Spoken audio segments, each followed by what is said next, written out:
সামনে ভগবানকে পেয়ে যদি জীব তার কাছে কোনো ছোট মোটো বস্তুর অভিলাষা করে তাহলে কিন্তু সে ঠকে যাবে। প্রেম সে বলো রাধে রাধে। সামনে দাতা যদি কেউ অনেক বড় লোক হয়, দাতা যদি কোনো অনেক বিশাল বড় হয়, কোনো উদার হয়, তাহলে তার সামনে কোনো ছোট মোটো জিনিস চাইতে নেই।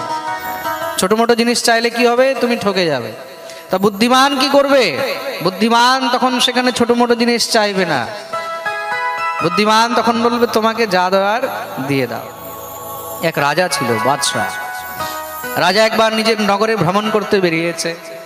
নগরের মধ্যে যখনই সবাই শুনেছে রাজা এসেছে, সব দৌড়ে এসে স্বাগত করছে। কেউ রাজাকে মালা পরাচ্ছে, কেউ রাজাকে উত্তরীয় পরাচ্ছে, কেউ রাজাকে অমুক তমুক কিছু না কিছু গলায় পরায়। একদম গলা ভরে যায়, রাজা আবার খুলে, আবার মানুষ পরায়, আবার মহারাজ রাজা খুলে। এরকম করতে করতে রাজার পাঞ্জাবির একটা বোতাম ছিঁড়ে গেছে। বোতাম ছিঁড়ে গেছে, এখন ঝুলে রয়েছে পাঞ্জাবিটা, দেখতে ভালো লাগছে না।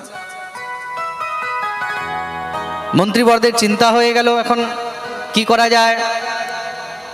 মন্ত্রীবর চারদিকে লোক লাগিয়ে দিয়েছে, দেখো তো আশেপাশে কোনো দর্জি আছে কিনা। দেখলো হ্যাঁ, বাজারের মধ্যে এক দর্জির দোকান আছে। সঙ্গে সঙ্গে রাজাকে নিয়ে গিয়ে উপস্থিত হলেন। মহারাজ, একটা দর্জি পাওয়া গেছে, তাড়াতাড়ি করে বোতামটা সেলাই করে দেবে। আচ্ছা আচ্ছা ঠিক আছে।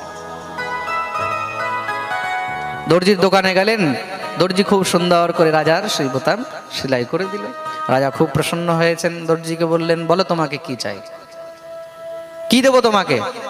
দর্জি মনে মনে বিচার করছে, 2 পয়সার সুতা লাগেনি, রাজার কাছে কি চাইবো, 2 পয়সা চাইবো? ছি ছি ছি, 2 পয়সা চাইলে লাভই কি হলো? তাহলে কি রাজার কাছে 2 টাকা চেয়ে নেব? যদি 2 টাকা চাই তাহলে হয়তো আমার কিছু ইনকাম হবে, কিন্তু রাজা মনে মনে ভাববে যে দেখো আমার কাছে 2 পয়সার সুতা লাগিয়ে 2 টাকা চেয়েছে, তার মানে সে অন্য মানুষকেও এইভাবে লুটছে। তা যদি রাজা আমাকে দণ্ড দেয়, না না না। তাহলে দর্জি তখন হাত জোড় করে বলছে, মহারাজ আপনি তো সর্বসমর্থবান, আপনার কাছে আমি কি চাইব? আপনার ছত্রছায়ায় আমরা বেঁচে রয়েছি, আপনি কৃপা করে যা দেবেন আমি তাই গ্রহণ করে নেব। রাজা বলছে, না না না, তোমাকে নিতেই হবে, বলো তোমাকে কি দেবো, তোমার যা পারিশ্রমিক তুমি বলো।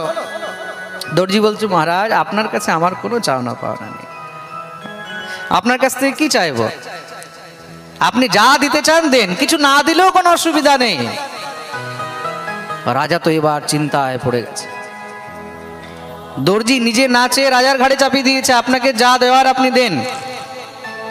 রাজা তখন চিন্তায় পড়ে গেলেন। রাজা মনে মনে ভাবছে, দর্জি তো কিছু চাইনি, কিন্তু আমি তাকে দেব কি? রাজা ভাবছে, যদি আমি তাকে 2 পয়সা দিই তাহলে মানুষ বলবে ছি ছি ছি, দেখো রাজা কত কৃপণ, দর্জিকে মাত্র 2 পয়সা দিয়ে চলে গেল। আর যদি 2 টাকা দিই তাও মানুষ বলবে দেখো এত বড় রাজা, এত বড় বাদশাহ শেরশাহ 2 টাকা দিয়ে চলে গেল, ছি ছি ছি। এইবার তো রাজার প্রেস্টিজ চলে এসেছে। রাজা ভাবছে তাহলে কি দেব? ছোট মোটো কিছু জিনিস দিলে তো তখন আমারই অপমান হবে। রাজা তখন অনেক বিচার করে দর্জিকে বললেন, যাও মন্ত্রীবর, এই দর্জিকে একটা গ্রাম দিয়ে দাও। কেন? রাজার যতটুক অকাত রয়েছে, রাজার যতটুক সামর্থ্য রয়েছে, রাজা সেই হিসাবে তাকে দেবে। তার জন্য যিনি সামর্থ্যবান তার সামনে ছোট মোটো জিনিস চাইতে নেই। ছোট মোটো জিনিস চাইলে তুমি ঠকে যাবে। আজকে দর্জি চায়নি, গ্রামের মালিক হয়ে গেল। প্রেম সে বলো রাধে রাধে। তদ্রূপ ভগবানের সামনে গিয়ে সবসময় ছোট ছোট জিনিস চাইতে নেই। আমরা কি করি? আমরা ঠাকুরের কাছে গিয়ে ছোট ছোট জিনিস চাইতে থাকি। ছোট ছোট জিনিস নিয়ে আমাদের অভিযোগ থাকে ঠাকুরের সামনে, প্রভু আমার এইটা হয়ে যাক, হ্যাঁ পায়ে ব্যথা হচ্ছে, আমার পায়ে ব্যথাটা ঠিক হয়ে যাক, আমার কোমর ব্যথাটা ঠিক হয়ে যাক, আমার ছেলের বিয়েটা হয়ে যাক, মেয়ের বিয়েটা হয়ে যাক, একটু আমার ছেলের ঘরে ছেলে হয়ে যাক, দোকানটা একটু ভালো করে চলুক, বিজনেসটা ভালো করে চলুক, ছেলের চাকরি হয়ে যাক। আমরা সবসময় ছোট ছোট জিনিস নিয়ে ঠাকুরের সামনে বারবার অভিযোগ তুলি, আমাকে এইটা চাই, ওইটা চাই, এই দাও, ওই দাও, সেই দাও। সব সময় আমরা চেয়েই চলেছি।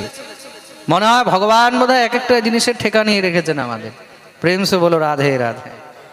আর শুধু তাই নয়, চাইতে চাইতে আমরা তো এতটুকু পর্যন্ত চেয়ে নিই, ভগবানকে আমরা এতই ডিস্টার্ব করি।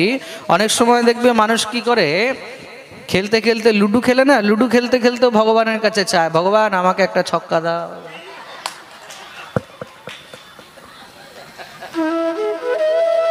কি ভুল বলছি না তো? হ্যাঁ, আরে বেটা লুডো খেলতো ভগবানকে সেখানে মাঝখানে ঢুকিয়ে দিয়েছে, বলে প্রভু আমাকে ভগবান একটা ছক্কা দাও, একটা পুট দাও। ওরে বাপরে, ছোট ছোট জিনিস নিয়ে আমরা ভগবানকে সবসময় ডাকছি। প্রেম সে বলো রাধে রাধে। তার কাছে যদি চাইতে হয় তাহলে সবসময় তার কাছে একদম মুক্ত হয়ে বলবে প্রভু তোমার যা কৃপা হয় তুমি আমাকে তাই দাও।